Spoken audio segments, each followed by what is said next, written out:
তুই ভার্সিটির ফার্স্ট ইয়ারে ভর্তি হয়ে একটা সিনিয়র আপুকে ধাক্কা দিয়েছিস, আর এখন মুখে মুখে তর্ক করে চলেছিস তুই আজকে শেষ। তোর এত বড় সাহস, তুই আমাকে ধাক্কা দিয়ে আবার এখন আমাকে জ্ঞান দেওয়ার চেষ্টা করছিস। দেখুন ম্যাডাম, আপনাকে জ্ঞান দেওয়ার কোনো ইচ্ছাই আমার নেই, আর আমি আপনাকে চিনি না, তাহলে আপনাকে জ্ঞান দিতে যাব কেন? তাছাড়া আমাকে পেছন দিক থেকে ওই ছেলেগুলো ধাক্কা দিয়েছে, এখানে আমার কোনো দোষ নেই। প্লিজ ম্যাডাম, বিশ্বাস করুন। মেয়েটা তখন খুবই জোরে রায়হান ছেলেটার উপর রেগে গিয়ে একটা থাপ্পড় মারলো। আর থাপ্পড় মারার পরে রায়হান কিছুটা তার থেকে দূরে চলে গেল। রায়হান ছেলেটা একেবারেই সহজ সরল একটা ছেলে, আর মেয়েটা হলো সাদিয়া চৌধুরী, আমজাদ চৌধুরীর একমাত্র মেয়ে, অনেক অহংকারী একটা মেয়ে। এদিকে রায়হান তখন নিচের দিকে তাকিয়ে থাকলো। রায়হান খুব ভালো করেই জানে এখন প্রতিবাদ করতে গেলে তার অনেক বেশি সমস্যা হয়ে যাবে। এদিকে সাদিয়া কিছুটা রাগারাগি করার পরেই সেখান থেকে চলে যায়। সেখান থেকে চলে যাওয়ার পরে রায়হান তার নিচে পড়ে থাকা চশমা উঠিয়ে সেটা পরে নিয়ে সামনের দিকে হাঁটা দিল। সামনের দিকে হাঁটা দেওয়ার পর দেখতে পারলো বেশ অনেকগুলো ছেলে তাকে দেখে হাসছে। রায়হান পিয়নের কাছে জিজ্ঞেস করলো তার ক্লাসরুম কোন দিকে, আর পিয়ন সেটা বলে দেওয়ার পরে রায়হান সেখান থেকে সোজা তার ক্লাসরুমে চলে আসলো। ক্লাসরুমে সবার সামনে খালি দেখে সেখানেই বসে গেল। রায়হান মাথা নিচু করে সেখানেই চুপচাপ বসে আছে। আর কিছুক্ষণের মধ্যেই একটা মেয়ে ক্লাসের মধ্যে প্রবেশ করলো। মেয়েটাকে দেখে সকলেই চুপ হয়ে গেল, বেশ খানিকটা অবাক হয়ে গেল। এখন মেয়েটার নাম হলো মেঘলা। মেঘলা প্রিন্সিপালের একমাত্র মেয়ে, সেও বেশ অহংকারী। মেঘলা এসে দেখতে পারলো তার জায়গার মধ্যে একটা ছেলে বসে আছে।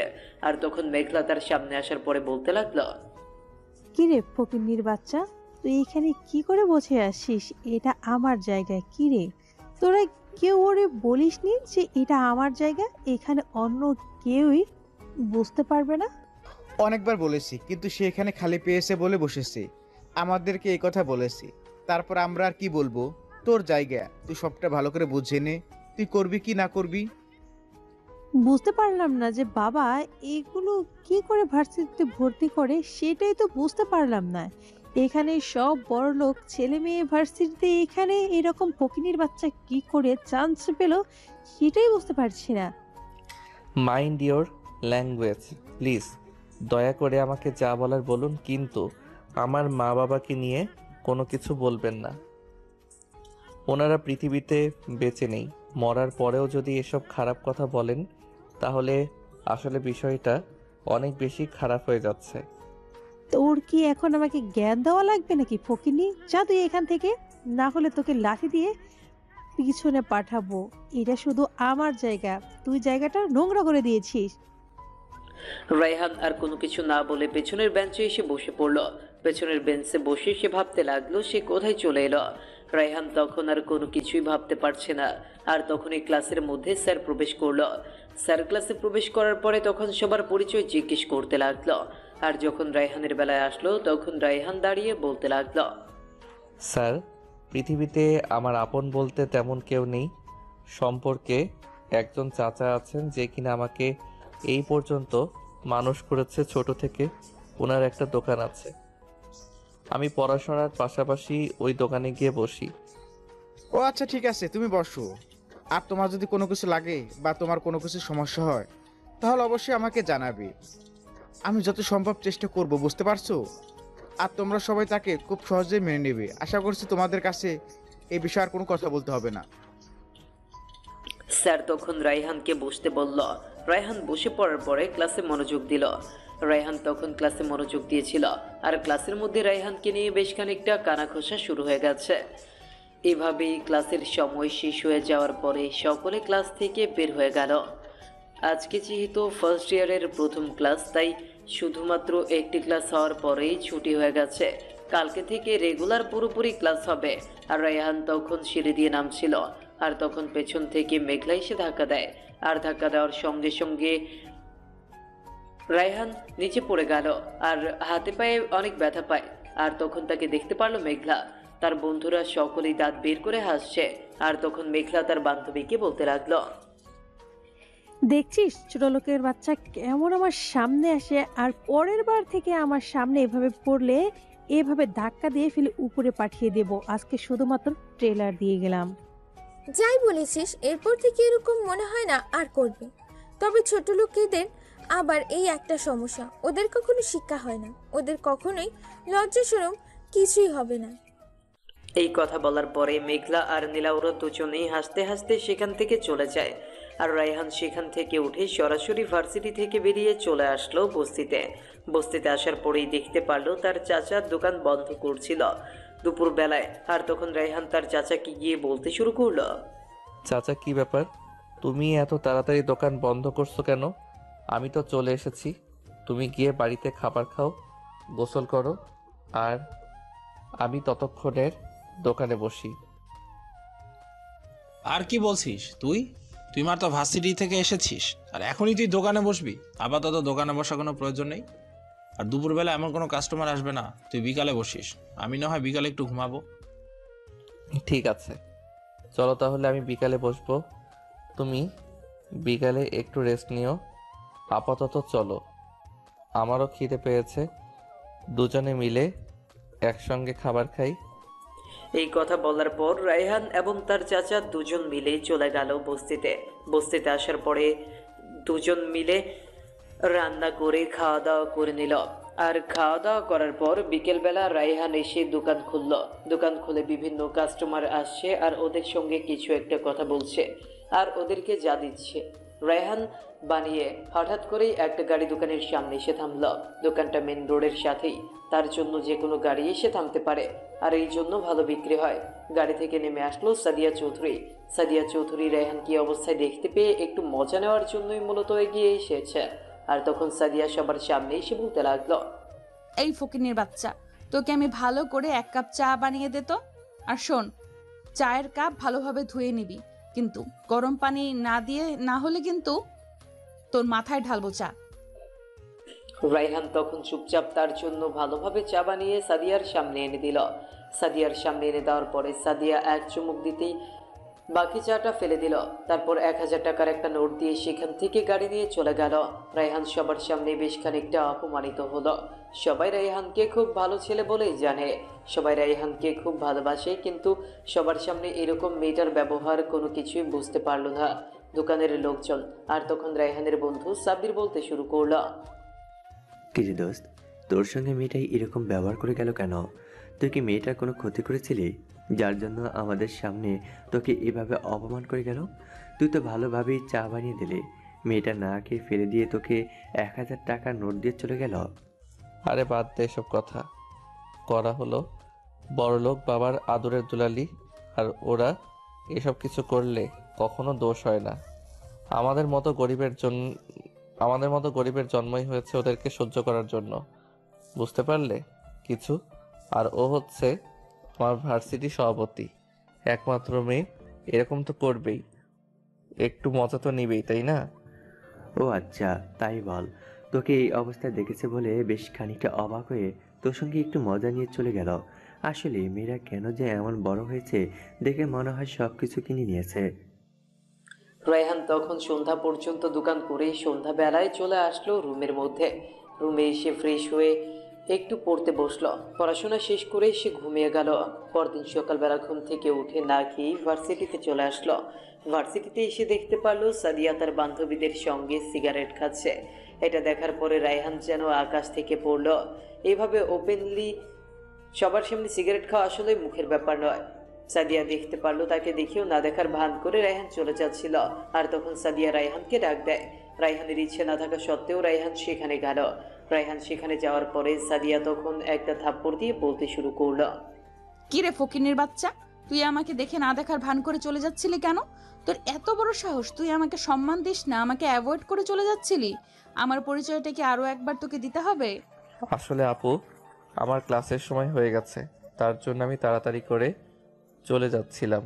এমনিতেই হেঁটে আসতে অনেক বেশি লেট হয়ে গেছে। প্লিজ আপু, কোনো কিছু মনে করবেন না। আপনার সঙ্গে আমি ক্লাসের পরে দেখা করি। তুই আমাকে এই কথা বলার সাহস কোথায় পাস? আমি যখন বলবো তখন তুই এখান থেকে যেতে পারবি, এছাড়া তুই এখান থেকে যেতে পারবি না। আমি যেটা বলবো তুই সেটাই করবি। এর কোনো ব্যতিক্রম হলে তোকে মেরে তক্তা বানিয়ে হসপিটালে রেখে আসবো। প্লিজ আপু, আমি অনেক কষ্ট করে এ পর্যন্ত এসেছি, আমি প্রতিটা ক্লাস করতে চাই। আপনি প্লিজ আমার সঙ্গে যাই কিছু করুন না কেন, ক্লাসের পরে করুন, আমার কোনো আপত্তি থাকবে না। এইরকম স্টুডেন্ট থাকলে তো এই ভার্সিটির মুখ উজ্জ্বল হবে, তাই না রে? কি বলিস তোরা? ঠিক আছে, তুই এখন যা। আর শোন, অবশ্যই অবশ্যই তোর ক্লাস শেষ করার পরে আমাদের সঙ্গে এসে দেখা করবি, আমরা যেখানেই থাকি না কেন। এই কথা বলার পরে রায়হানকে ছেড়ে দিল ওরা ছেড়ে দেওয়ার পরে রায়হান দৌড়াতে দৌড়াতে ক্লাসে চলে আসলো। ক্লাসে এসে সবার পেছনের বেঞ্চে বসে গেল। আর তখন সঙ্গে তার একটা ছেলে বসলো। ছেলেটাকে বসতে দেখে বেশ খানিকটা অবাক হয়ে গেল রায়হান অবাক হয়ে ছেলেটার দিকে তাকিয়ে আছে। আর তখন ছেলেটাকে বলতে লাগলো, আর এভাবে অবাক হওয়ার কোনো কিছুই নেই। আমি সবার সঙ্গে মেশার চেষ্টা করি, তুমিও তো আমার মতোই মানুষ, তাই না? তোমার সঙ্গে কেন আমি খারাপ ব্যবহার করব?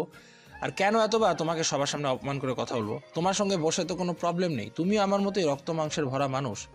হ্যাঁ, এটা ঠিক যে আমিও আপনার মতোই মানুষ, কিন্তু আপনার আশেপাশে মানুষগুলো তো আমার সঙ্গে বসতে দেখলে, কথা বলতে দেখলে আপনাকে অপমান করে কথা বলবে।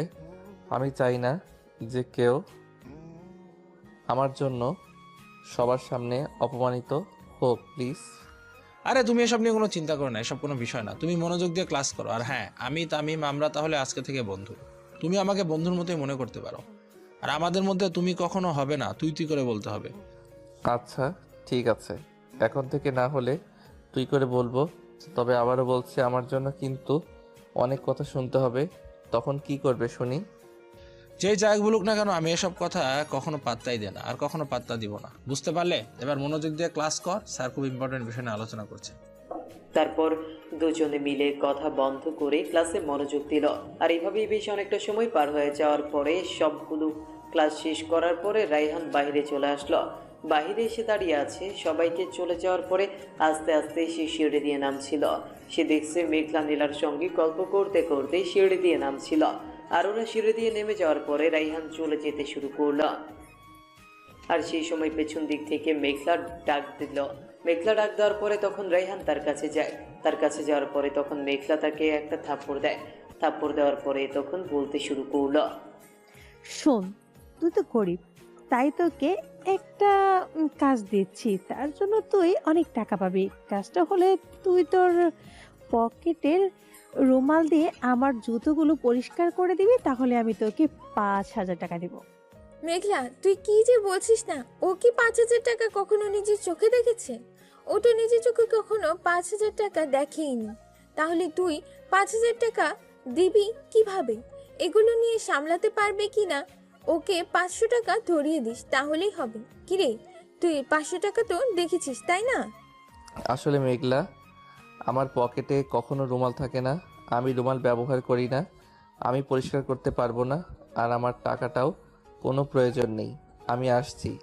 রুমাল নেই তো কি হয়েছে, তুই তোর শার্টটা খুলে আমার জুতোটা পরিষ্কার করে দিবি, আবার সেই শার্ট তুই পরে এইখান থেকে চলে যাবি। যদি এটা না করিস তাহলে তোকে মেরে হসপিটালে ভর্তি করে আসবো। রায়হান কোনো কিছু বলল না।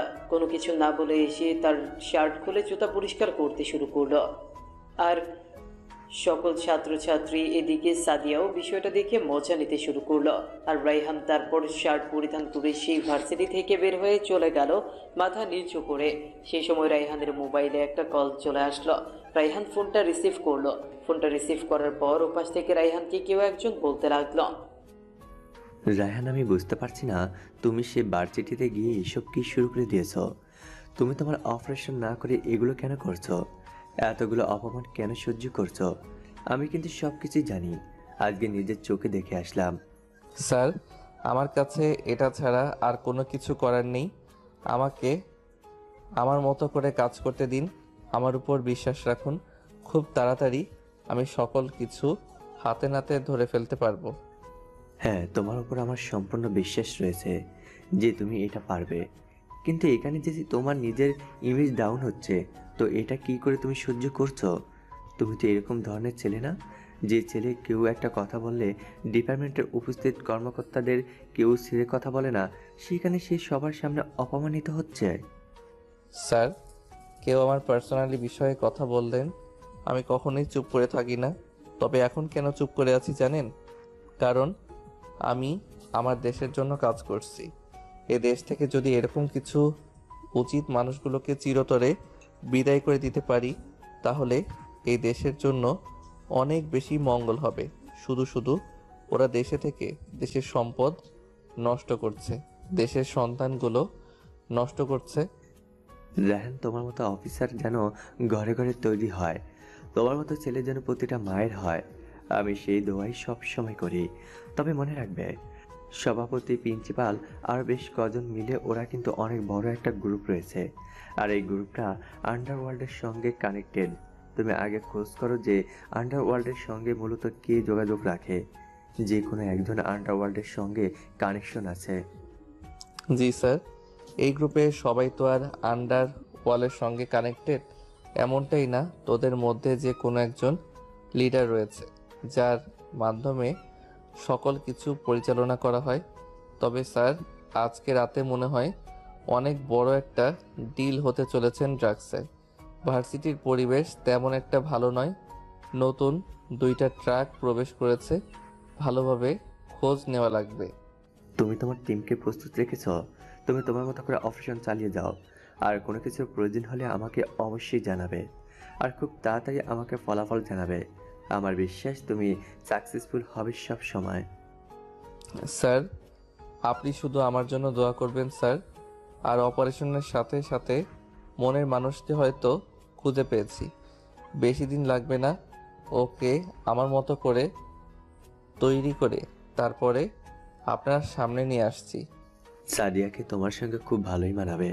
সভাপতি লোকটা খারাপ হলেও তার মেয়েটার দিকে খুব ভালোই খেয়াল রাখে, আর তাছাড়া তার মেয়েটাও নিষ্পাপ, হয়তো একটু অহংকারী, তবে সেটা তুমি ম্যানেজ করে নিতে পারবে। গুড লাক, আমি সব কিছু জানি। রায়হান তখন কিছুটা লজ্জা পেয়ে কল কেটে দেয়। আর কল কেটে দেওয়ার পরে তখন রায়হান চলে আসলো বস্তিতে আসার পরে খাবার খাওয়ার পরে কিছুক্ষণ শুয়ে থাকলো, আর বিকেলবেলা আবারও দোকানে চলে আসলো। দোকানে আসার পরে কাজ করছিল, আর সেই সময় হঠাৎ করে আবারও সাদিয়া চলে আসলো। আর সাদিয়া আসার পরে এবার রায়হান বাকি টাকা ফেরত দেওয়ার জন্য এগিয়ে আসলো।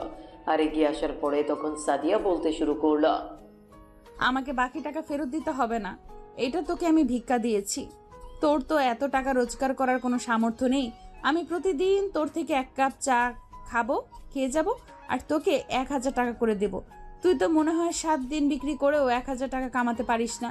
আমি না হয় তোর অনেক বড় একটা কাস্টমার হয়ে গেলাম। প্লিজ ম্যাডাম, আপনি যদি আমার চায়ের যা দাম তাই যদি দিতেন তাহলে আমি আপনাকে চা দিতে পারি।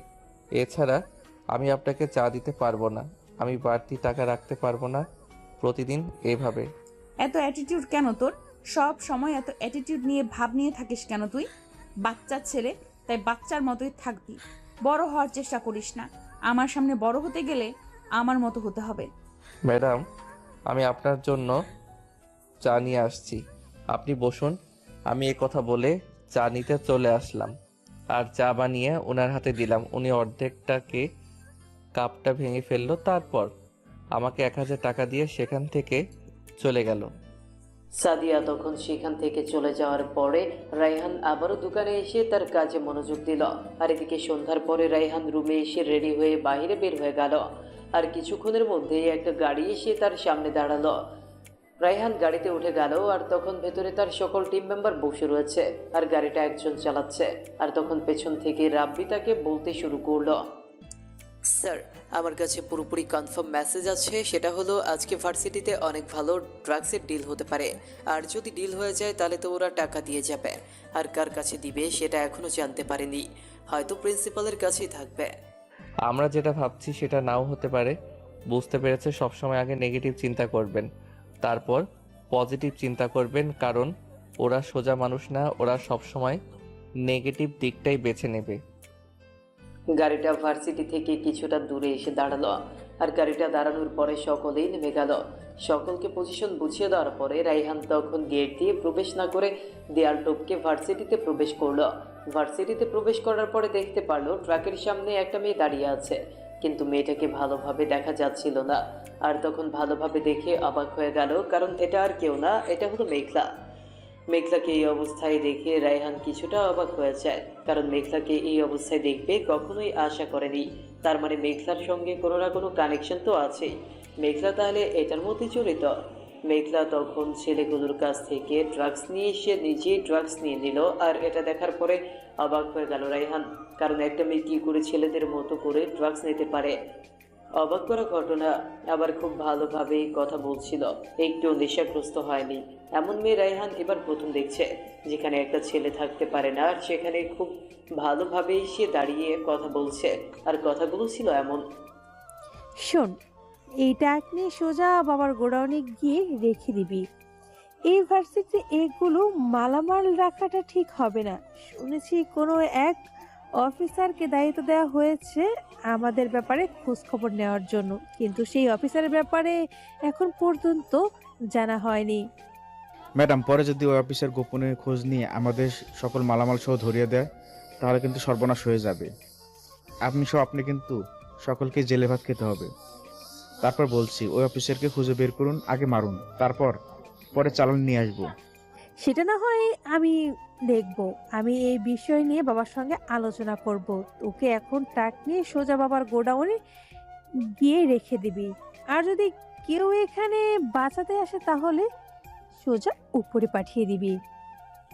এই কথা বলার পরে তখন ছেলেগুলো ট্রাক নিয়ে সেখান থেকে চলে যায়। দারোয়ান গেট খুলে দেওয়ার পরে ট্রাক সেখান থেকে চলে যায় প্রিন্সিপালের অন্য একটা গোডাউনে, যেখানে মেঘলা যেতে বলেছে। এদিকে তখন মেঘলা স্টোর রুমের দিকে এগিয়ে যায় আর স্টোর রুমে তালা লাগিয়ে সেখান থেকে চলে যেতে শুরু করলো।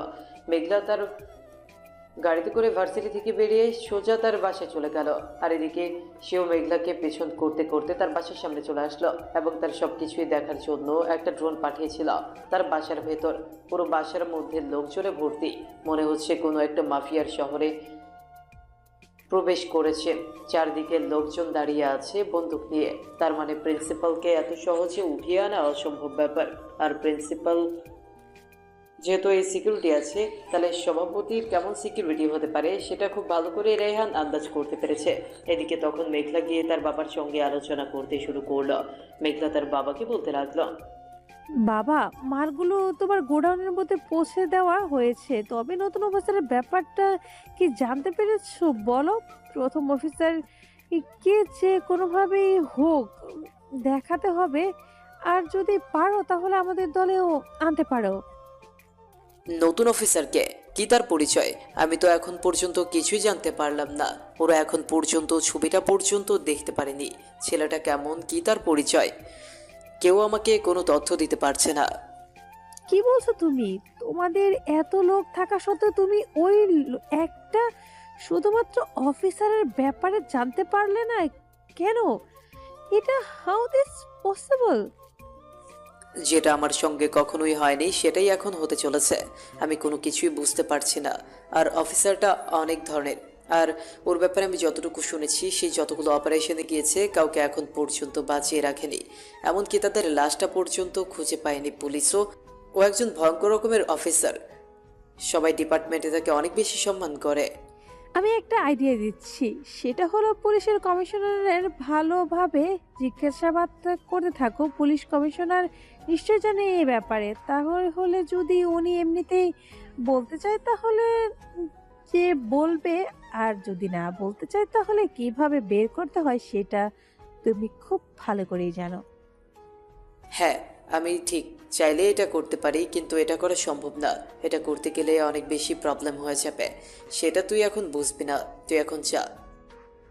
এগুলো শোনার পরে রায়হান অবাক হয়ে যায়। একজন বাবা কি করে তার মেয়েকে এসব কথা বলতে পারে, তার মেয়েকে খারাপ লাইনে সঙ্গ দিতে পারে? এটা আসলে প্রিন্সিপালকে ছাড়া অন্য কেউ করতে পারতো না হয়তো। আর তখনই প্রিন্সিপালের একটা ফোন আসলো। ফোনটা সভাপতি মনে হয় করেছে। আর তখন প্রিন্সিপাল সভাপতিকে বলতে লাগলো, আরে মেঘলা, যদি আমার নিজের মেয়ে হতো তাহলে কি আমি কখনোই এইসব কিছু করাতে পারতাম? কখনোই করাতে পারতাম না। ও তো আমার বন্ধুর মেয়ে, তাই আমার জন্য শুধুমাত্র সে হলো কাঠের পুতুল। যতদিন আমি না চাইবো ততদিন নাচবে, আর যখন নাচতে পারবে না তখন মেরে ফেলব। তোমাকে ধন্যবাদ দিতেই হয়, সেটা হলো অন্য একটা মেয়েকে দিয়ে তুমি সকল কিছু নিয়ন্ত্রণ করেছ। কিন্তু এটা কিন্তু ঠিক হচ্ছে না। সে কিন্তু তোমাকে বাবার মতোই শ্রদ্ধা করে, অন্তত পক্ষে এটাও তো ভাবতে পারতে। হ্যাঁ, সেটা অনেকবার ভেবে দেখেছি, কিন্তু আমার মন মানছে না। তার জন্যই আর কি ছোট থেকে এই লাইনে নিয়ে এসেছি, আর এখন আমার সকল কিছু সে নিয়ন্ত্রণ করে। শোনা, আমি তোমাকে একটা কথা বলছি। আমি সেই অফিসারের ব্যাপারে জানতে পেরেছি। সেই অফিসারের নাম হলো রায়হান শেখ। আমি শুধু নামটাই জানতে পেরেছি, এছাড়া আর কোনো কিছুই জানতে পারিনি। তুমি খোঁজ নাও, কিভাবে ওই ছেলেটার খোঁজ পাবে। ওই ছেলেটাকে মারতে না পারলে কিন্তু আমাদের ব্যবসার মধ্যে লালবাতি জ্বলবে। পরবর্তী সময়ে যে আমরা চালান নিয়ে আসবো এবং এগুলো বিভিন্ন জায়গায় পৌঁছতে হবে। আমরা কোনো কিছুই করতে পারবো না, এমনকি আমরাও নিজেরাও ধরা পড়তে পারি। আমরা যেন ধরা না খাই, তাহলে আমাদের লোকেদের এমনভাবে তৈরি করতে হবে যে কোনো সময় ধরা পড়ে গেলে ওরা যেন নিজে নিজে আত্মহত্যা করে নেয়, তবুও যেন আমার নামটা তারা প্রকাশ না করে। হ্যাঁ, এটা তো খুব ভালোই সিদ্ধান্ত। এটা হলে আর কোনো কিছুর প্রয়োজন হবে না। ওরা নিজেরাই নিজেদেরকে সেভ করতে পারবে। যদি এমন কিছু ঘটনা ঘটে তাহলে নিজেরাই মারা যাবে, আর তাদের পুরো পরিবারের দায়িত্ব আমরা নিতে পারবো। এমন কিছু দেখিয়ে কিছু বিশ্বস্ত লোক সেটিং করতে হবে। ঠিক আছে, তুমি তোমার মতো করে লোকজন ঠিক করো, তারপর আমাকে জানিও। আর ভার্সিটিতে আমি যখন যাব তখন দরকারি কোনো কথা ছাড়া আমার সঙ্গে কথা বলবে না, আর বিষয়টা ভালো করে মাথায় রাখবে। সভাপতি এই কথা বলার পরে তখন কল কেটে দেয়। আর কল কেটে দেওয়ার পরে এদিকে তখন রায়হান কোনো কিছু না করে সেখান থেকে চলে যায়। আর রায়হান সেখান থেকে চলে যাওয়ার পরে ওইদিকে রাব্বি তখন রায়হানকে কল দেয়। কল দেওয়ার পরে রাব্বি তখন উপাস থেকে রায়হানকে বলতে শুরু করলো, স্যার, ওই ঠিকানা আমরা পেয়ে ফেলেছি। আপনি এই জায়গায় চলে আসুন। আমরা সকলেই এই জায়গায় আছি। অনেক বড় একটা গোডাউন, আর এখানে প্রায় 50 জনের ওপরে লোকজন পাহারা দিচ্ছে। রায়হান তখন কল কেটে দিয়ে যথারীতি সেখানে চলে গেল। আর গোডাউনে যাওয়ার পরে দেখতে পারলো প্রায় 50 জনের ওপরে লোকজন পাহারা দিচ্ছে। আর তখন আর রায়হান সবাইকে ডাক দিল। সে সবাইকে ডাক দেওয়ার পরে সবাইকে প্ল্যান বুঝিয়ে দিল। সবাই দুইটা টিমের মধ্যে ভাগ হয়ে চারদিকে ছড়িয়ে গেল। আর চারদিকে ছড়িয়ে যাওয়ার পর সবাই মাইক্রোফোনে কানেক্টেড রয়েছে। রায়হান তখন সবাইকে বলতে শুরু করলো, আমার কথা ছাড়া কেউ কোনো রকম ফায়ারিং করবে না। আমি যখন বলবো ঠিক তখনই তোমরা ফায়ারিং শুরু করবে। একটু ভুল হলে আমরা এখানে সবাই মারা পড়ব, তাই খুব সাবধানে কাজ করতে হবে। কি আর স্যার, আপনি যখন বলবেন আমরা তখনই অ্যাটাক করব। আমরা সব দিক থেকে ওদেরকে ঘিরে ফেলেছি, ওরা কোনো দিক দিয়েই পালাতে পারবে না। রায়হান তখন সবাইকে গুলি করতে বলল, আর সকলেই চারপাশ থেকে গুলি করতে শুরু করলো। আর এইভাবেই অনেক গোলাগুলি হওয়ার পরে প্রায় সকলেই তারা মারা গেল।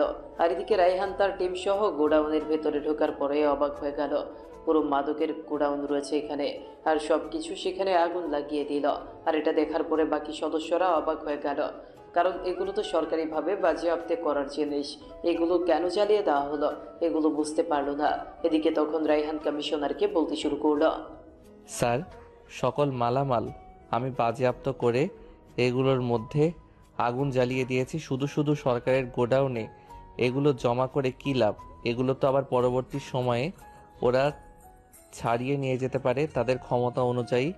তার জন্য সব কিছু ওরা আগুনে পুড়ে ছাই হয়ে যাক, এটাই ভালো হবে। আমি জানি তুমি এটাই করবে। ঠিক আছে, যদি কখনো নিউজ হয় তাহলে বলবে নিউজটা এরকম হবে যে অসতর্কতার কারণে আগুন লেগে পুরো গোডাউন সহ লোকজন মারা গেছে। স্যার, এটাই করব। আপনাকে জানিয়ে রাখলাম স্যার, বাকি অপারেশনে কি করব সেটা আপনাকে পরে জানিয়ে দেওয়া হবে। আল্লাহ হাফেজ। রায়হান তখন বাসায় চলে আসলো। বাসায় আসার পরে রায়হান খাওয়া দাওয়া করে সেদিনের মতো করে ঘুমিয়ে গেল। পরদিন সকালবেলা টিভি অন করতেই দেখতে পারলো রিপোর্টাররা এরকম নিউজ করছে, আর সভাপতি এবং প্রিন্সিপালের দফা ঠান্ডা হয়ে গেছে, কারণ ওদের যে কতটা লেগেছে সেটা একমাত্র ওরাই বুঝতে পারছে। তখন প্রিন্সিপাল সভাপতিকে কল করলো। কল করার পরে তখন প্রিন্সিপাল সভাপতিকে বলতে শুরু করলো, এত বছর ধরে ব্যবসা করি, এখন পর্যন্ত এরকম কোনো ঘটনা ঘটলো না। আর কালকে রাতেই আগুন লেগে লোকজন সহ সব কিছু মারা গেল। প্রায় 2 কোটি টাকার সম্পদ নষ্ট হয়ে গেছে। আমিও তো সেটাই বুঝতে পারছি না, আগুন কি করে রাখতে পারবো। ওরা তো এত বছর ধরে কাজ করে থাকে আমার সঙ্গে, এতদিন কখনো ভুল হয় নাই, আর এখন তাদের এই ভুল হয়ে গেল। আর কেউ গোডাউন থেকে বের হতে পারলো না, এটাই অবাক করা ঘটনা। আমার মনে হচ্ছে যে কেউ হয়তো ব্যাগের মধ্যে তালা দিয়ে দিয়েছিল, তার মধ্যেই আর কি কেউ বের হতে পারেনি। বুঝতে পারছি না কে এত আমার সর্বনাশ করলো। ওই অফিসার তো এরকম করার কথা না, কারণ অফিসাররা তো লোকজন অ্যারেস্ট করে নিয়ে যাবে, আমার যতটুকু ধারণা। এভাবে কিছুক্ষণ কথা বলার পর তখন এদিকে আবার রায়হান রেডি হয়ে চলে আসলো ভার্সিটিতে। ভার্সিটিতে আসার পরে ইউনিভার্সিটিতে মেঘলা তার বান্ধবীদেরকে নিয়ে চুপচাপ বসে রয়েছে, আর ওদের মধ্যে হয়তো কোনো কথাবার্তা বলছে। আর এদিকে রায়হান তখন ভার্সিটিতে প্রবেশ করার পরে একপাশে দেখতে পারল সাদিয়া খুব হাসি খুশিভাবে তার বান্ধবীদের সঙ্গে কথা বলছিল, আর এদিকে রায়হান তখন একপাশে দাঁড়িয়ে সাদিয়ার দিকে তাকিয়েছিল। আর এটা সাদিয়া খুব ভালো করেই দেখতে পারল। সাদিয়া তখন দেখে রায়হানকে ডাক দেয়, আর ডাক দেওয়ার পরে তখন রায়হান সাদিয়ার কাছে চলে গেল। আর সাদিয়ার কাছে যাওয়ার পরে তখন সাদিয়া রায়হানকে বলতে শুরু করলো। কিরে, তুই এখানে বসে আমার দিকে তাকিয়েছিলি, মনে হচ্ছে তুই কি সত্যি আমাকে দেখছিলি নাকি অন্য কিছু করছিলি? সত্যি করে বলতো, মিথ্যা কথা বলবি না। মিথ্যা কথা বলা আমি একদম পছন্দ করি না। আপু আপনি এগুলো কেন বলছেন? আমি তো আমার মতো করে বসেছিলাম। আপনি যেদিকে বসে আছেন আমি সত্যিই খেয়াল করিনি। আমি কেন আপনাকে দেখতে যাব? তার মানে তুই কি বোঝাতে চাইছিস? আমি কি তাহলে সুন্দর না? আমাকে কেউ তাকিয়ে থাকবে না? তুই এটা মনে করছিস? তুই মানে আমাকে অবহেলা করছিস? এগুলো কিন্তু আমি একদম পছন্দ করি না। আরে আপু, আপনি শুধু শুধু রিয়্যাক্ট করছেন। আমি আপনাকে কেন এগুলো বলতে যাব? আপনি মনে হয় আমার কথাটা বুঝতে পারেননি। আমার ক্লাসের দেরি আছে এখনও প্রায় 10 মিনিট, তার জন্যই আর কি বসেছিলাম। ও আচ্ছা, ঠিক আছে। আর শোন, মেঘলার সঙ্গে কোনো ঝামেলা করিস না। ও যদি কোনো ঝামেলা করতে আসে তাহলে ওর থেকে প্রায় 100 হাত দূরে থাকবি, বুঝতে পারলি? আর কোনো সমস্যা হলে অবশ্যই আমাকে জানাবি। এই কথা বলার পরে তখন রায়হান চলে গেল তার ক্লাসে। আর ক্লাসে যাওয়ার পরে এদিকে তখন সাদিয়া তার বন্ধুদের সঙ্গে কথা বলতে শুরু করলো। আর এইভাবেই বেশ অনেকটা সময় পার হয়ে গেল। চারদিকে নবীনবরণ অনুষ্ঠানের জন্য ভার্সিটিতে আয়োজন করা হয়েছে। কালকেই নবীনবরণ অনুষ্ঠান হয়ে যাবে, এটাই ক্লাসে আলোচনা করা হচ্ছে। আর এখানে সিনিয়র কয়েকটা মেয়ে ডান্স করবে। এটা শোনার পরে রায়হানের তেমন কোনো মাথা ব্যথা নেই। আর যখনই নামগুলো প্রকাশ করলো সবার সামনে, তখন রায়হান কিছুটা অবাক হয়ে থাকে, কারণ সাদিয়া আবার নৃত্য পারে, এটা আবার বিশ্বাস করতে হবে। তারপর ক্লাসের সময় শেষ হয়ে যাওয়ার পরে সবাই সবার মতো করে চলে গেল। এদিকে পরের দিন সকালবেলা সকলেই ভার্সিটিতে খুব তাড়াতাড়ি করে চলে আসলো নৃত্য করার জন্য। সাদিয়া তার বান্ধবীদেরকে নিয়ে রেডি হচ্ছে, আর সাদিয়াকে দেখার পরে রায়হান কোনোভাবেই চোখ ফেরাতে পারছে না। এত সুন্দর চেহারার মাঝে লাল শাড়ি পরে তাকে সবচেয়ে বেশি সুন্দর দেখাচ্ছে। লাল শাড়ির সঙ্গে সবকিছু ম্যাচিং করে পড়েছে। আর তখনই সাদিয়া তার কাছে ডাকতে শুরু করলো রায়হানকে। রায়হান তখন বলতে শুরু করলো, আপু, আপনাকে আসলেই অনেক বেশি সুন্দর দেখাচ্ছে। তবে চুলে যদি লাল গোলাপ গুজে দিতেন তাহলে আরো বেশি সুন্দর দেখাতো। সাদিয়া রায়হানের মুখ থেকে এরকম কথা শুনে বেশ খানিকটা রায়হানের দিকে তাকিয়েছিল, আর কিছুটা রেগে গিয়ে রায়হানকে একটা থাপ্পড় মারলো। সাদিয়া একটা থাপ্পড় মারার পরে রাগী কণ্ঠে বলতে শুরু করলো, তোকে কি আমি বলেছি আমার সৌন্দর্যের বর্ণনা করতে? তোকে আমি দেখেছি আমার কাজ করার জন্য, আমাকে দেখিয়ে দেওয়ার জন্য। তোকে আমি এখানে ডেকে আনিনি, বুঝতে পেরেছিস ফকিন্নি? আসলে আপু, আমি বুঝতে পারিনি, আমি আসলে ওরকম করে বলতে চাইনি। আপনি হয়তো আমাকে ভুল বুঝছেন, আমি আসলে সত্যি এরকম করে বলতে চাইনি। ওই দোকানদার থেকে আমার জন্য একটা কোল্ড ড্রিঙ্ক নিয়ে আয়, আমার খুবই গরম লাগছে। ওই দোকানে গিয়ে বলবি সাদিয়া চৌধুরী নামে একটা কোল্ড ড্রিঙ্ক দেওয়ার জন্য, তাহলেই দিয়ে দিবে। রায়হানকে কথা বলার পরে তখন রায়হান আর কোনো কথা না বলে ওই দোকানে চলে আসলো। আর সাদিয়ার জন্য একটা কোল্ড ড্রিঙ্কস নেওয়ার পরে সাদিয়ারা হাতে দিল। আর সাদিয়া সেটা শেষ করে স্টেজে উঠল। স্টেজে উঠে খুবই সুন্দর করে পারফর্ম করলো। যদিও নাচটা অনেক বেশি ভালো হয়েছে, কিন্তু রায়হানের কাছে এটা পছন্দ হয়নি, কারণ সে শুধু চায় তার প্রিয় মানুষটাকে সে শুধু একাই দেখবে, আর অন্য কেউ দেখবে না। অনেকে তাকিয়ে তাকিয়ে সিটি মারছিল, আর অনেকে বাজি ইঙ্গিত করছিল সাদিয়ার নাচ দেখে। তবে সুন্দর করে ডান্স করেছে, স্যারেরাও তার খুব প্রশংসা করেছে সাদিয়া নামের বলে। তখন একে একে সকলেই তাদের পারফর্ম করতে শুরু করলো। আর এভাবেই নবীনবরণের অনুষ্ঠান শেষ হতে হতে প্রায় বিকেল হয়ে গেল। বিকেলবেলা তখন রায়হান ভার্সিটি থেকে বের হওয়ার পরেই দেখতে পারলো আরও একটা ট্রাক ভার্সিটিতে প্রবেশ করলো। আর ভার্সিটিতে প্রবেশ করার পরে এদিকে লোকজন ট্রাকের ভেতর থেকে মালামাল নামাতে শুরু করলো।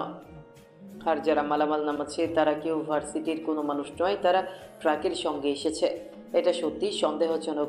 রায়হান ভার্সিটির গেটে দাঁড়িয়ে সকল কিছু দেখছিল। আরও অনেক ছাত্রছাত্রী মাঠে বসে আড্ডা দিচ্ছিল, কিন্তু তাদের এটা দেখে মনে হয়নি এখানে কোনো একটা অপকর্ম হচ্ছে।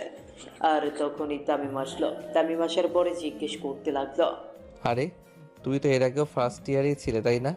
এবছর ফেল করে আমাদের সঙ্গে ছিলে। আচ্ছা বলো তো, এই ট্রাকগুলো কিসের? প্রতি দুদিন পর পর ট্রাক কেন আসে? আর এগুলো কি মাল নাম আছে কখনো জিজ্ঞেস করনি? আরে তুমি এগুলো সম্পর্কে জানতে চাচ্ছ? এগুলো আসলে তেমন কোনো বিষয় না। এগুলো হলো স্যারের দেওয়া খাওয়া দাওয়া। করেন স্যার, স্যারদের খাওয়া দাওয়ার জন্য তো বিভিন্ন জিনিসপত্র প্রয়োজন হয়। আর এগুলো জিনিসগুলো ওই স্টোর রুমে রাখা হয়। বুঝতেই তো পারছো, এত বড় ভার্সিটি, এত স্যার মেনে আমরা রয়েছেন, আর সকলেই খাবার খায়, তাদের জন্য জিনিসপত্রগুলো এভাবে ট্রাকে করে আনা হয়। ও আচ্ছা, আমি তো ভেবেছিলাম কিনা কি। আচ্ছা চলো বাসায় যাওয়া যাক।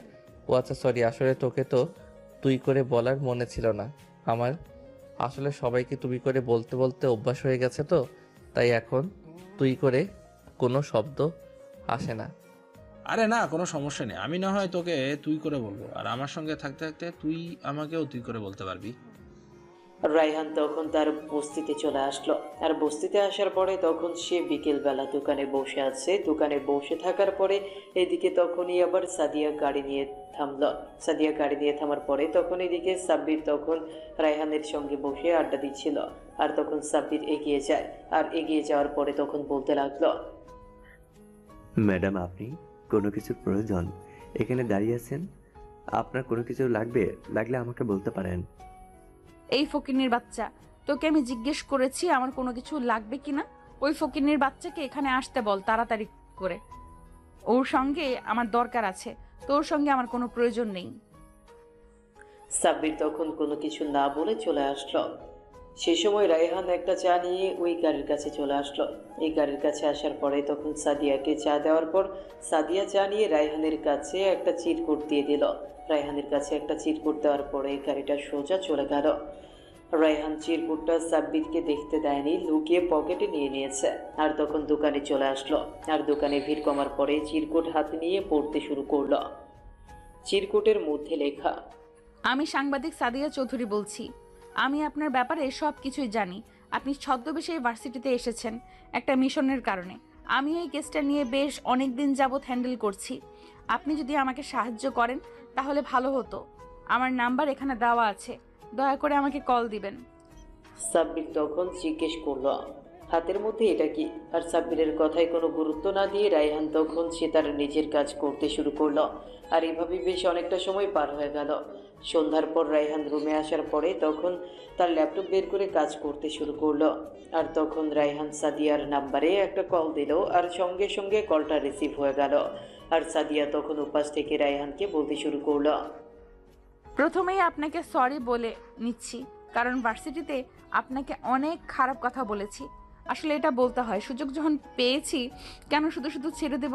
একটু মজা করলাম আর কি। আচ্ছা এখন কাজের কথায় আসি। আমি আপনাকে সাহায্য করতে চাই। আমাকে সাহায্য করলে আপনার তাতে কী লাভ? এখন আমার ব্যাপারে আপনি হয়তো জানেন আমি কারো কোনো সাহায্য নেই না। আর সাংবাদিককে আমি সবচেয়ে বেশি ঘৃণা করি। ওরা বেশি ছড়িয়ে দেয়, এটা আমার অপছন্দ। জানি আমি সব কিছুই, তবুও আমি আপনাকে সাহায্য করতে চাই। আর আমি যে তথ্যগুলো আপনাকে দেব সেই তথ্যগুলো পেলে আপনার আরও বেশি অনেক সুবিধা হবে। আমি এটা জানি যে আন্ডারওয়ার্ল্ডের সঙ্গে কার কানেকশন রয়েছে। ভালো কথা, তবে সেটা আমাকে জানানোর প্রয়োজন নেই। আপনারটা আপনার কাছে রাখুন। আর আমার ব্যাপারে নাক গলানো আমি একদম পছন্দ করি না। যেহেতু আপনি আমার ব্যাপারে জানেন তো সেখানে চুপচাপ থাকেন। আরে এমন করে রেগে যাওয়ার কি আছে মিস্টার রায়হান? প্রথমে একটা কথা বলার আছে, সেটা হলো আপনার বাবা, তিনি আন্ডারওয়ার্ল্ডের সঙ্গে যুক্ত রয়েছে। আর পুরো আন্ডারওয়ার্ল্ড শুধুমাত্র তার কথাই চলে। দেখুন, মুখ সামলে কথা বলুন, না হলে কিন্তু আমি আপনাকে অ্যারেস্ট করতে বাধ্য হব। এসব বলার ব্যাপারে আপনি কি বলছেন না বলছেন আপনি জানেন আপনি কার বিষয়ে কথা বলছেন? আপনি কি আমার আগের জন্মের শত্রু ছিলেন যে আমি আপনার ব্যাপারে এরকম কথা বলবো? আমার কাছে যথেষ্ট পরিমাণে প্রমাণ রয়েছে আপনার বাবার ব্যাপারে। আপনার বাবা একজন আন্ডারওয়ার্ল্ডের কিং। সকল খারাপ কাজের সঙ্গে ওনার হাত রয়েছে, আর সকল খারাপ কাজ ওনার হাত ধরেই হয়। ও আচ্ছা ঠিক আছে, আপনি আমার মেইলে সব কিছু পাঠিয়ে দিন, আমি বিষয়টা দেখব। তারপরে আমি আপনাকে জানাচ্ছি যদি এটা সত্যি হয় তাহলে আমার বাবাও আমার হাত থেকে রেহাই পাবে না। এই কথা বলার পরে তখন সাদিয়া কল কেটে দেয়, আর সাদিয়া কল কেটে দেওয়ার পরে সকল প্রমাণ পাঠিয়ে দিল রায়হানের কাছে। রায়হান এগুলো দেখার পরে কোনো কথা বলতে পারছে না। যে এগুলো পাঠিয়েছে সবগুলোই সত্যি, তার মানে তার বাবা এসব ব্যাপারে সব কিছুতেই জড়িত রয়েছে। তখনই সাদিয়া কল দিল, আর সাদিয়া কল দেওয়ার পরে তখন সাদিয়া রায়হানকে বলতে লাগলো, আমি আরও একটা তথ্য দিচ্ছি আপনাকে, সেটা হলো উনি আপনার আসল বাবা নন। আপনার বাবা আপনি যখন ছোট ছিলেন তখন আপনার বয়সে 1 বছর ছিল, তখনই মারা যায় রোড অ্যাক্সিডেন্টে। আর জন্মের সময় আপনার মা মারা যায়। আপনার বাবা মারা যাওয়ার পর সমস্ত সম্পত্তির মালিক হয়ে যায় আপনার এই বাবার অফিসের ম্যানেজার বর্তমান খলিল চৌধুরী। আর আজকে আপনার বাবা উনি আপনাকে মেরে ফেলতেও দ্বিধাবোধ করবে না, কারণ সম্পত্তি যা পাওয়ার উনি পেয়ে গেছেন, এখন সুযোগের অপেক্ষায় আছেন। আমার একটা প্রশ্ন হলো, সেটা হলো তুমি এত কিছু কি করে জানলে? তোমার তো এগুলো জানার কোনো কথা নয়। তুমি কার কাছ থেকে এই তথ্যগুলো পেয়েছো আর কারো কাছ থেকে এসব কিছু জেনেছো? আমি হাসপাতালের নার্সের কাছ থেকে এসব কিছু জেনেছি। উনি আপনার ব্যাপারে সব কিছুই জানে, আর ওনার হাত ধরেই আপনি এই পৃথিবীর আলো দেখতে পেয়েছেন। আন্টি অনেক ভালো এবং অনেক সৎ, যার জন্য আমাকে তথ্যগুলো দিয়েছে আর প্রমাণগুলো সঙ্গে দিয়েছে। ঠিক আছে, আমার বাবা যেহেতু অপরাধী, আমি আমার বাবাকে নিজের হাতে এনকাউন্টার করব। যে হাত দিয়ে উনি আমাকে খাবার খাইয়েছে তারই বিপরীতে আমি ওনাকে এনকাউন্টারে মেরে ফেলবো। সেটা আপনার বিষয়, তবে আমার একটা আলাদা রকমের কথা আছে। সেটা হলো আপনার ব্যাপারে খোঁজ খবর নিতে গিয়ে কখন যে আপনাকে ভালোবেসে ফেলি সেটা আসলে আমি নিজেও বলতে পারবো না। আমি জানি যে ভার্সিটিতে নৃত্য করা আপনার পছন্দ হয়নি, কিন্তু আপনাকে জ্বালানোর জন্যই আমি নৃত্য করেছি, না হলে আমি করতাম না। আমি জানি আপনিও আমাকে ভালোবাসেন। এই কথা শোনার পরে তখন রায়হান কল কেটে দেয়, আর কল কেটে দেওয়ার পরে তখন বিষয়গুলো নিয়ে চিন্তা করতে শুরু করলো। সাদিয়ার বিষয়টা, এগুলো কোনো বিষয় না, ভালোবাসা জীবনে আসবেই, তবে সেটা সঠিক সময় হলে রায়হান মেনে নিবে। আপাতত এগুলো নিয়ে থাকতে চায়। আর তখন সাদিয়া মেসেজ পাঠালো, আর মেসেজের মধ্যে লেখা, আমি জানি আপনি এখন আপনার অন্য চিন্তা ভাবনা নিয়ে ব্যস্ত আছেন, তবে আপনার অন্য সব চিন্তা ভাবনার মাঝেও একটু আমাকে সময় দিয়ে চিন্তা করবেন, ঠিক আছে? কালকে ভার্সিটিতে আসবেন, আমি কাল শাড়ি পরে আসব, সবার আগে আসব, আশা করি আপনি আসবেন। রায়হান তখন তার নিজের কাজে মনোযোগ দিল, আর এইভাবেই বেশ অনেকটা সময় পার হয়ে যায়। তারপর খাওয়া দাওয়া শেষ করে সে ঘুমিয়ে গেল। পরদিন সকালবেলা ঘুম থেকে উঠে যথারীতি ভার্সিটি যাওয়ার জন্য রেডি হচ্ছে, আর তখন চাচা পেছন থেকে দেখে তাকে বলতে শুরু করলো, আর কদিন পরেই তো তোর কাজ শেষ হয়ে যাবে, তখন তো তুই চলেই যাবি। আর কখনো আমাকে মনে রাখবি কি না সেটা তো জানি না, আপাতত আমার সঙ্গে খেয়ে যা। আর চাচা, এটা যে কি বলেন আপনাকে, আমি রাতের ঘটনাটা খুলে বললাম না? মানুষ এতটা নিকৃষ্ট কিভাবে হতে পারে? আমার বাবা মারা যাওয়ার সঙ্গে এই খলিল সাহেবের কোনো না কোনো হাত রয়েছে। যাকে বাবা বলে জেনে এসেছি সে আমার আসল বাবা নয়। এখন ঘটনা হচ্ছে, আমার ওই বাবাকে আসলেই অ্যাক্সিডেন্ট হয়েছিল নাকি সেই অ্যাক্সিডেন্ট করিয়েছিল। সেটা তুই খোঁজ খবর নিয়ে দেখ। আর সাদিয়া মেয়েটা কিন্তু অনেক ভালো, দেখতে শুনতে মাশাল্লাহ, তোর সঙ্গে খুব ভালোই মানাবে। মেয়েটাকে কষ্ট দিস না। মেয়েটার বাবা খারাপ হতে পারে, কিন্তু মেয়েটা তোমার খারাপ না, মেয়েটা খুব ভালো। রায়হান কিছুটা মুচকি হাসি দিয়ে সেখান থেকে চলে যায়। আর রায়হান চলে যাওয়ার পরে ভার্সিটিতে খুব তাড়াতাড়ি পৌঁছে গেল। ভার্সিটিতে তেমন কোনো ছেলে মেয়ে এখনো আসেনি, আর দেখতে পারলো কারো শাড়ি পরে গাছের নিচে বসে আছে মানুষটা। আর তখনই রায়হানকে দেখে সাদিয়া এগিয়ে আসলো, আর এগিয়ে আসার পরে তখন সাদিয়া তখন ফাজলামো করে বলতে শুরু করলো, যদিও আমি তোমার থেকে 1 বছরের সিনিয়র, তবে তোমাকে ধাক্কা দিয়ে বেশ অনেক মজা পেয়েছি। আর ইচ্ছে করছিল আরও কয়েকটা দিন থাপ্পড় দিয়ে তারপরে সত্যি কথাটা সামনে আনি, কিন্তু সত্যি কথাটা যে তোমাকে বলতেই হলো, তোমার ভালোর জন্য, যেহেতু আমি এই কেসটা হ্যান্ডেল করছি। সুযোগ পেয়ে মানুষকে এভাবে অপমান আর এভাবে মারতে পারে, সত্যি অবাক হয়ে গিয়েছিলাম আমি তো ভেবেছিলাম তোমার মতো অহংকারী মেয়ে এই শহরে আর একটাও নেই। সুযোগ পেয়ে কি কেউ কাউকে ছেড়ে দেয়? আচ্ছা, আমি যে কালকে বলেছিলাম সেটা তো উত্তরটা আজকে পেলাম না। যদি উত্তরটা না পাই কিন্তু তাহলে কিন্তু আবারও শুরু করব। এবার কোনো কিছু করতে আসলে সোজা ছেলের ভিতরে ঢুকিয়ে দিব। আর সেখানে তোমার মতো অনেক পাগলি রয়েছে, আর ওদের সঙ্গে মারামারি করো, কোনো সমস্যা হবে না। এটার মানে কি? আমি যেটা শুনতে চাই সেটা ভালো করে বলে দিলেই তো হয়ে যায়। এত কাহিনী করার কি প্রয়োজন? এই নাও, এই পেন ড্রাইভের মধ্যে তোমার সকল তথ্য পেয়ে যাবে। আর মেঘলা তোমার বাবার সঙ্গে কানেকশন রয়েছে। তোমার বাবা মেঘলাকে যা বলে আর মেঘলা সভাপতি আর প্রিন্সিপালের সাহায্যে সকল কাজ করে থাকে। রায়হান তখন কোনো কথা না বলে সাদিয়ার হাত ধরলো, আর সাদিয়ার হাত ধরাতে সাদিয়া কিছুটা অবাক হয়ে তাকিয়ে রইল। আর তখন রায়হান খানের কাছে গিয়ে বলল, সব কথা মুখে বলতে হয় না, কিছু কথা মন দিয়ে বুঝে নিতে হয়। আর এতদিন তুমি আমাকে মেরেছো, বিয়ের পরে আমি তোমাকে মেরে খাল উঠিয়ে ফেলবো। তাহলে তো তোমাকে বিয়ে করা যাবে না। তোমাকে বিয়ে করার মানে নিজের পায়ে নিজে আঘাত করা। আমি আমার রাস্তায়, তুমি তোমার রাস্তায়। না হয় সারা জীবন প্রেম করে যাব, তাহলে তো আর মারতে পারবে না। এসব কথা বাদ দাও, চলো তোমার সঙ্গে একটু পার্কে যাই, আর অন্য বিষয়ে কথা বলতে হবে। আমার মনে হচ্ছে আমার বর্তমান যে বাবা, নকল বাবা, উনি আমার আসল বাবাকে খুন করেছে। এইটা তুমি খুঁজে বের করে নাও। আমি এর সম্পর্কে বলতে পারবো না। আমি যতটুকু জানতে পেরেছি ঠিক ততটুকুই তোমাকে তথ্য দিয়েছি। আমি একদিন তোমাকে মার্কেটে দেখেছিলাম, আর মার্কেটে দেখার পরে তোমাকে সত্যিই ভালো লেগে গেছিল। তারপর তোমার ব্যাপারে খোঁজ খবর নিতে থাকি। নেমে তো আমি সাংবাদিকতার কারণে এই কাজটা হ্যান্ডেল করছিলাম। আর সেই সব বাদে জানতে পারি যে তুমি ওই মিশনে রয়েছো। গোপন সংবাদ জানতে পেরেছি। তারপর তোমার ব্যাপারে সবকিছু খোঁজ খবর নিয়ে জানতে পারি এই সব কিছু। রায়হান তখন সাদিয়াকে নিয়ে পার্কের মধ্যে চলে যায়। আর পার্কে দুজন মিলে হাঁটাহাঁটি করার পরে তখন বলতে লাগলো, আজকে একটা মিশন রয়েছে, আর এই মিশনের মধ্যে প্রিন্সিপাল আর সভাপতিকে মেনে দেওয়া হবে। আর সেটাই সাহায্য লাগবে সাদিয়ার। সাদিয়া যদি সাহায্য করে তাহলে বিষয়টা আরো বেশি সহজ হয়ে যাবে। আমি তোমাকে একটা কথা বলতে চাই, সেটা হলো উনি হাজার হোক, উনি আমার বাবা। প্লিজ তুমি ওনাকে অ্যারেস্ট করে নিয়ে যাও, কিন্তু এনকাউন্টারে মেরে দিও না প্লিজ। কারণ আমি এটা সহ্য করতে পারবো না। যদি আমার বাবা খারাপ লোক, আমি জানি। দেখো, তুমি আমাকে ভালোবেসে বলে দিয়েছো, কিন্তু আমি আইনের কাছে সবসময় ঋণগ্রস্ত। আইন আমাকে যেটা করতে বলবে আমি সেটাই করব। আর ইনকাউন্টার কেউ ইচ্ছে করে না, পরিস্থিতি তখন বলে দেয় কি করতে লাগবে। সাদিয়ার সঙ্গে বেশ অনেক বিষয় নিয়ে কথা বলে রায়হানের বেশ কিছুটা হালকা লাগছে। আর এদিকে তখন মেঘলা দেখতে পারলো সাদিয়ার সঙ্গে রায়হান বসে গল্প করছিল। মেঘলা তো বেশ অনেক রেগে গেছে এটা দেখে। আর এদিকে রায়হান এসে তার নিচের কাজ করতে শুরু করলো। রাতের বেলা রায়হান তার টিমের সাথে নিয়ে ভার্সিটিতে প্রবেশ করলো। ভার্সিটিতে প্রবেশ করার পর সে স্টোররুমে গেল। স্টোররুমে গিয়ে দেখতে পারলো সকল মালামাল সাজানো রয়েছে।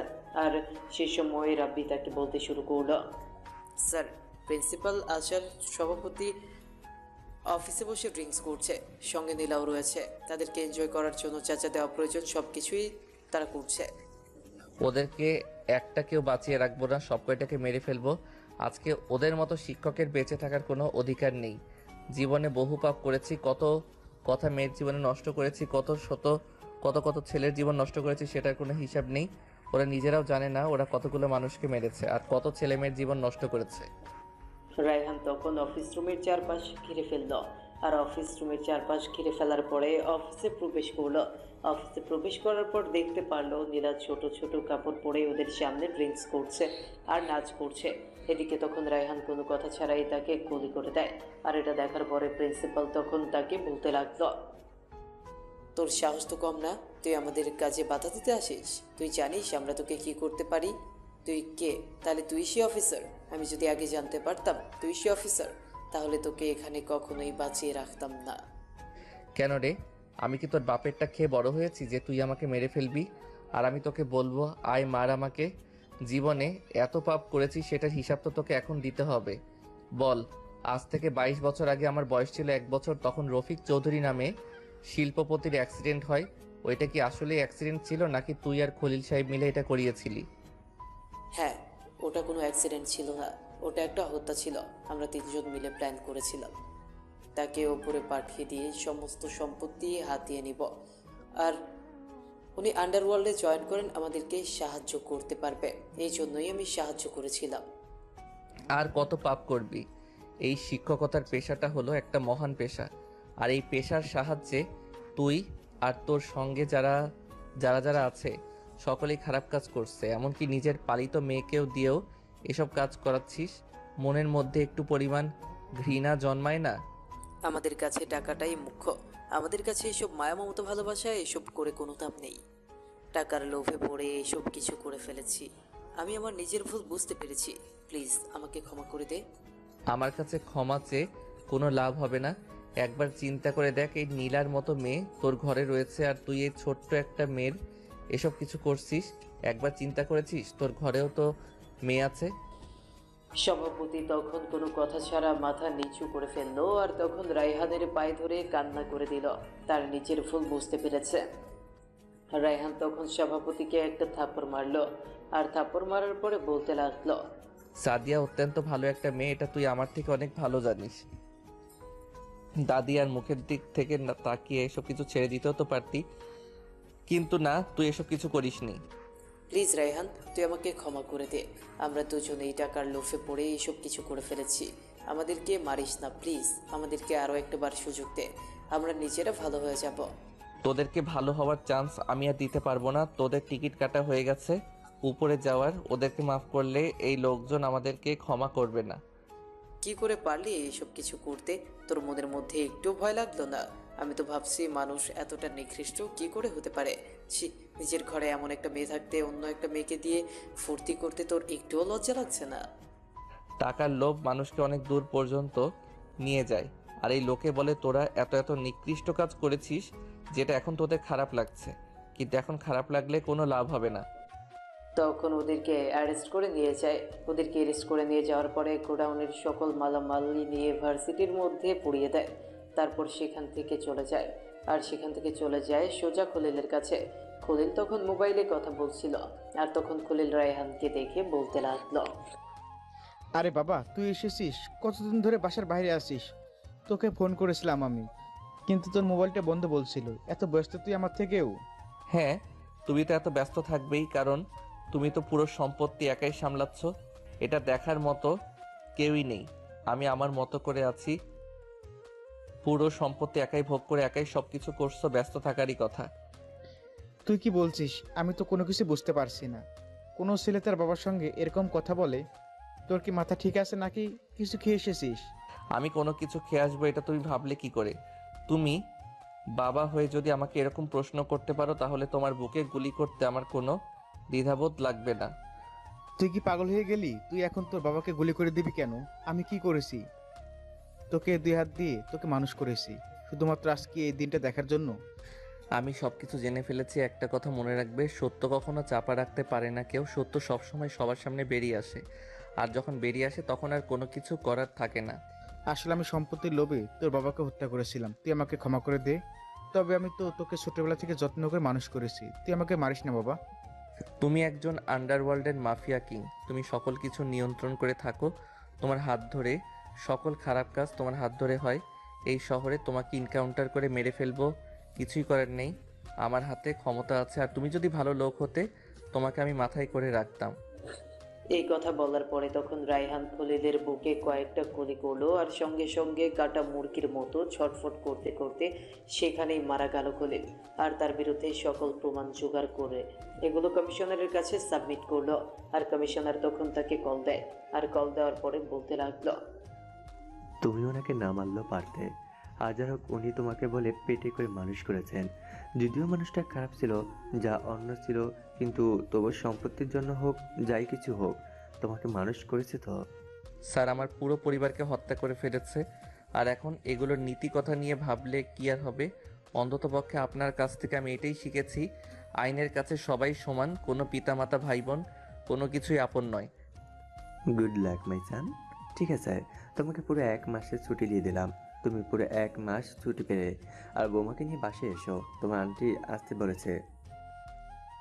রায়হান তখন সাদিয়ার বাসার সামনে আসে বাইকে করে। সাদিয়ার বাসার সামনে আসার পরে সাদিয়াকে ফোন করে নিচে নামতে বলল, আর সাদিয়া শাড়ি পরে নিচে নামলো। নিচে নামার পরে সাদিয়া তখন রায়হানকে দেখে শক্ত করে জড়িয়ে ধরল। তার পেছনে সাদিয়ার আম্মু দাঁড়িয়ে আছে।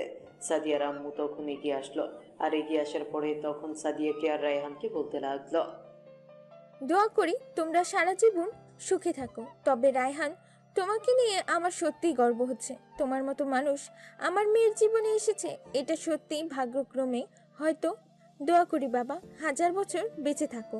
আসলে ছোটবেলা থেকে মায়ের আদর পাইনি। ছোটবেলা থেকে রাগ, ঘৃণা এগুলোর প্রতি কেমন যেন আসক্ত হয়ে গিয়েছিলাম, কিন্তু সাদিয়া আসার পরে আবার যেন নতুন করে সব কিছু শিখেছি। আজকে থেকে আপনি আমার মা। তারপরে রায়হানের বিয়ে ধুমধাম করে হয়ে গেল। সকল বন্ধু বান্ধব সকলেই ধুমধাম করে বিয়ের আয়োজন করেছে। আর রায়হান এখন দাঁড়িয়ে আছে বাসর ঘরের সামনে। সাব্বির, রাব্বি, তার টিমের সকলেই এখানে আছে। আর রাব্বি তখন বলতে লাগলো, স্যার, ম্যাডাম আপনার জন্য অপেক্ষা করছে, সেটা আমরা খুব ভালো করেই জানি। আপনি আমাদেরকে কিছু একটা দিয়ে দিন, আমরা এখান থেকে চলে যাই। আপনি বড় ভাই মানুষ, তাই কোনো কিছু বললাম না। এই নাও 2000 টাকা, আর এখান থেকে সোজা চলে যাও। এমনিতেও আমার উপর দিয়ে অনেক ধকল গিয়েছে এই কয়দিন, পুরো শরীর ব্যথা হয়ে আছে, তাই গিয়ে ঘুমাবো। টাটা। সাব্বির, তুইও যা ভাই। এত সহজে চলে যাবে? আমাকে একাই 2000 টাকা দিতে হবে, কারণ আমি নিজের হাতে তৈরি করার জন্য বাসরঘর সাজিয়েছি, যার জন্য দিতে হবে আমাকে। আচ্ছা যা, এই নিয়ে যা। এখানে পুরো 5000 টাকা আছে, এটা সবাই মিলে ভাগ করে নিয়ে যা, ঠিক আছে? এবার আমাকে ভিতরে যেতে দে, আর কোনো ডিস্টার্ব করবি না তোরা। রায়হান তখন ভেতরে প্রবেশ করলো। তার ভেতরে প্রবেশ করার পরে দেখতে পারলো মানুষটি ঘোমটা দিয়ে বিছানার মধ্যে বসে আছে। আর তখন এগিয়ে যায়, আর এগিয়ে যাওয়ার পরে সাদিয়া এসে তখন রায়হানকে সালাম করলো। আর সালাম করার পরে তখন রায়হান বুকে জড়িয়ে নিল। তার বুকে জড়িয়ে নেওয়ার পরে তখন রায়হান সাদিয়াকে বলতে লাগলো, আমার জীবনে আপন বলতে তেমন কেউ নেই, তুমি ছাড়া। তুমি ছাড়া আমি সত্যি অসহায়।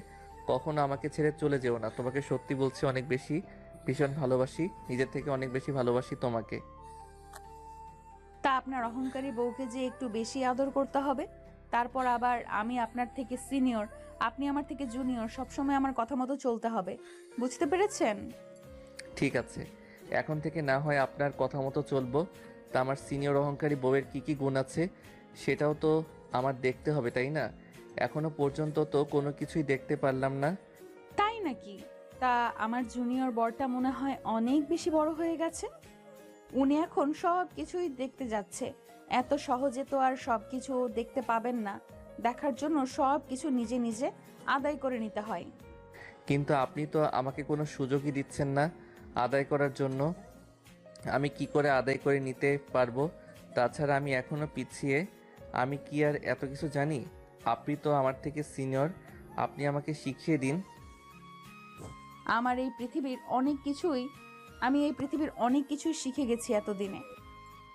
আর একটা কথা, সেটা হলো আমি আপনার সন্তানের খুব তাড়াতাড়ি মা হতে চাই। আপনার তো মা নেই, তাই আপনার জন্য একটা মা আনতে চাই।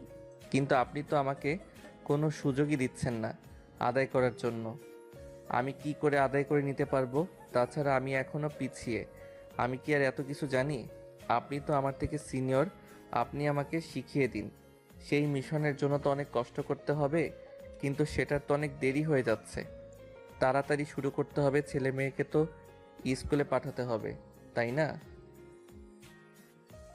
আমার এই পৃথিবীর অনেক কিছুই শিখে গেছি এতদিনে।